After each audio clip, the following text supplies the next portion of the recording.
அதாவது சில பேர் பாவம் பண்ணியிருப்பீங்க. நம்மளே அறியாம பாவம் பண்ணுவோம். உலகத்துல பாவம் பண்ணாம போறது யாருக்குமே வாய்ப்பு இல்லை. இந்த பூலோகத்தில் பிறந்தா கம்பல்சரி பாவம் பண்ணுவீங்க. ஒரு பிச்சைக்காரன் வந்து காசு கேட்குறான், இல்லைன்றீங்க.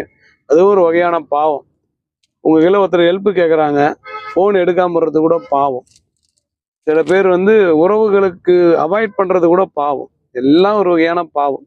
அந்த பாவத்தை போக்கக்கூடியதுல தாய்லாந்துலேருந்து ஒரு 30 கிலோமீட்டர் தூரத்துல டிவைன் பிளேஸ் அப்படின்னு ஒன்று இருக்குது. பாவத்தை குறைப்பாங்க அங்க.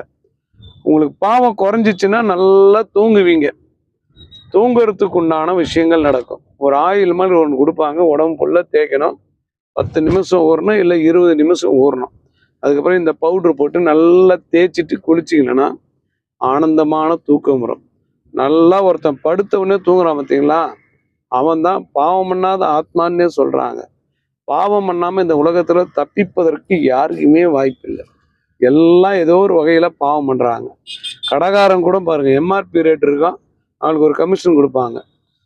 அதான் அதுக்கு வச்சு தொழிலுன்னுவாங்க. யாராவது ஏமாத்துற குரூப் எல்லாமே இது எனக்கு தொழிலுங்க, வேற என்னங்க சம்பாதிப்பேன் அப்படின்னு கடவுள்கிட்ட நன்றி சொல்லுவாங்க. சில பேர் கடவுள்கிட்ட புலம்புவாங்க. அப்படியாப்பட்ட பாவம் பண்ண அப்படின்னு நினைக்கிறவங்க ட்ரை பண்ணுங்க.